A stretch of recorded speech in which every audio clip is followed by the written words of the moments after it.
வணக்கம். தமிழக அரசியல் களத்துல ஒரு மாபெரும் திருப்பு முனை நடந்திருக்கு. தவேக தலைவர் திரு விஜய் அவர்கள் மிகப்பெரிய தேர்தல் வெற்றியை பதிவு செஞ்சிருக்கார். இந்த சிறப்பான தருணத்துல புதிய அரசாங்கம் அறிவிச்சிருக்க பிரம்மாண்டமான பொருளாதார திட்டங்கள் என்ன, அதில் இருக்க சவால்கள் என்ன அப்படிங்கறத பத்தி ஒரு விரிவான அலசல நம்ம இப்போ பார்க்க போறோம். வாங்க உள்ளே போகலாம்.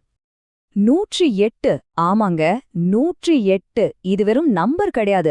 தமிழக சட்டமன்ற தேர்தல்ல தமிழக வெற்றி கழகம் ஜெயிச்ச தொகுதிகளோட எண்ணிக்கை இதுதான். இந்த தனி பெரும்பான்மை மூலமா முதலமைச்சர் நாற்காலியில திரு விஜய் அவர்கள் கம்பீரமா அமரப் போறாருங்கிறத இந்த நம்பர் ஆணித்தரமா உறுதி செஞ்சிருக்கு. சரி, இப்போ நம்ம நேரடியா விஷயத்துக்கு வருவோம். தமிழகவின் வரலாற்றுச் சிறப்புமிக்க தேர்தல் வெற்றி. முதலமைச்சரா பதவி ஏற்றதும் அவரோட முதல் கையெழுத்து எந்த திட்டத்துக்காக இருக்க போகுது? ஒட்டுமொத்த தமிழ்நாடும் இந்த ஒரு கேள்விக்காக தான் ரொம்பவே ஆவலா காத்துக்கிட்டு இருக்கு. அந்த பிரம்மாண்டமான தேர்தல் அறிக்கையிலிருந்து அது எந்த திட்டமா இருக்கும்னு இப்போ நாம கொஞ்சம் அலசி பாப்போம். பகுதி 2. பெண்களுக்கான நலத்திட்டங்கள். இப்போ இதுல கவனிக்க வேண்டிய மிக சுவாரஸ்யமான விஷயம் என்னன்னா, விளிம்பு நிலை மக்களுக்கான நேரடி மாதாந்திர நிதி உதவிதான். யோசிச்சு பாருங்க, குடும்பத் தலைவிகளுக்கு மாசம் 2500 ரூபாயும், முதியோர், கைப்பெண்கள், அப்புறம் மாற்றுத்திறனாளிகளுக்கு மாசம் 3000 ரூபாயும் கொடுக்க போறதா சொல்லிருக்காங்க. இது மக்களோட கைகள்ல நேரடியா பணப்புழக்கத்தை அதிகரிக்கச் செய்யும் ஒரு சூப்பரான திட்டம்னு சொல்லலாம். அது மட்டும் இல்லாம மக்களோட வாழ்க்கையில நடக்கிற முக்கியமான தருணங்களுக்கும் அசத்தலான திட்டங்கள் இருக்கு. திருமணத்துக்கு 1 சவரன் தங்கமும் பட்டுச்சேலையும், பிறக்கிற குழந்தைங்களுக்கு தங்க மோதிரமும் தரப்போறதா அறிவிச்சிருக்காங்க. ஒருவேளை அந்த முதல் கையெழுத்து இந்த மதிப்புமிக்க திருமண உதவி திட்டத்துக்காக கூட இருக்கலாம்னு பலரும் எதிர்பார்க்கறாங்க. இதோட முடிஞ்சுதான்னு நினைக்காதீங்க. குடும்ப நலனுக்காக ஒரு பெரிய பாதுகாப்பு வலயத்தையே உருவாக்கியிருக்காங்க. வருஷத்துக்கு 6 இலவச கேஸ் சிலிண்டர்கள், அரசு பேருந்துகள்ல பெண்களுக்கு இலவச பயணம், ஒரு குடும்பத்துக்கு 25 லட்சம் ரூபாய் வரை மருத்துவ காப்பீடு, இலவச வருடாந்திர முழு உடல் பரிசோதனை.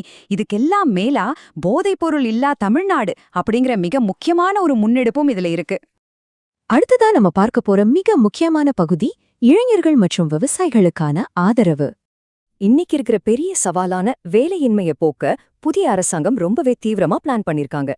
வேலையில்லா பட்டதாரிகளுக்கு மாசம் 4000 ரூபாய் உதவித்தொகை, புதிதா 5 லட்சம் அரசு வேலைவாய்ப்புகள், அது மட்டும் இல்லாம இளைஞர்கள் சொந்தமா தொழில் தொடங்க 25 லட்சம் ரூபாய் கடன் வசதி. இது எல்லாமே வேலைவாய்ப்பை மையப்படுத்திய பிரம்மாண்டமான அறிவிப்புகள் இல்லையா? மாநிலத்தோட முதுகெலும்பான விவசாயம், அப்புறம் மீன்வளத்துறை, இதுக்கான வாக்குறுதிகளும் ரொம்பவே ஸ்ட்ராங்கா இருக்கு. விவசாயிகளுக்கு வருஷத்துக்கு 5000 ரூபாய் உதவித்தொகை, 100% பயிர்க்கடன் தள்ளுபடி மற்றும் பயிர் காப்பீடு. மீனவர்களுக்கு மீன்பிடி தடைக்கால நிவாரணமா 27000 ரூபாய். இது போக அனைவருக்கும் 200 யூனிட் இலவச மின்சாரமும் கொடுக்க போறதா உறுதியளிக்கப்பட்டிருக்கு. இத்தனை பிரம்மாண்டமான திட்டங்கள் கேட்கவே ரொம்ப நல்லா இருக்கு.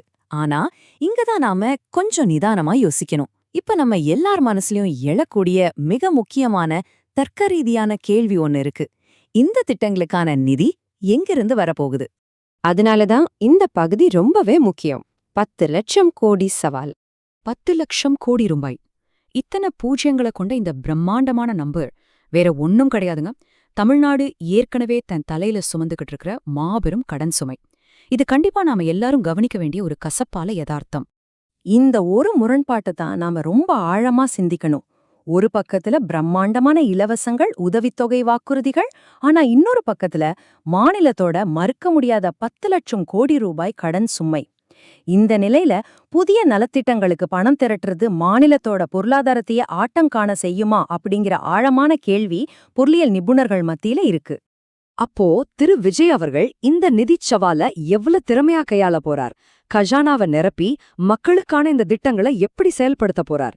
அள்ளி தரும் பொதுநலனையும் ஆட்டம் காணாத பொருளாதார நிலைத்தன்மையையும் புதிய முதலமைச்சர் எப்படி பேலன்ஸ் பண்ண போறார்? இது ஒரு மாபெரும் அரசியல் மற்றும் பொருளாதார சவால். உங்களோட கருத்து என்ன? பொறுத்திருந்து பாப்போம்.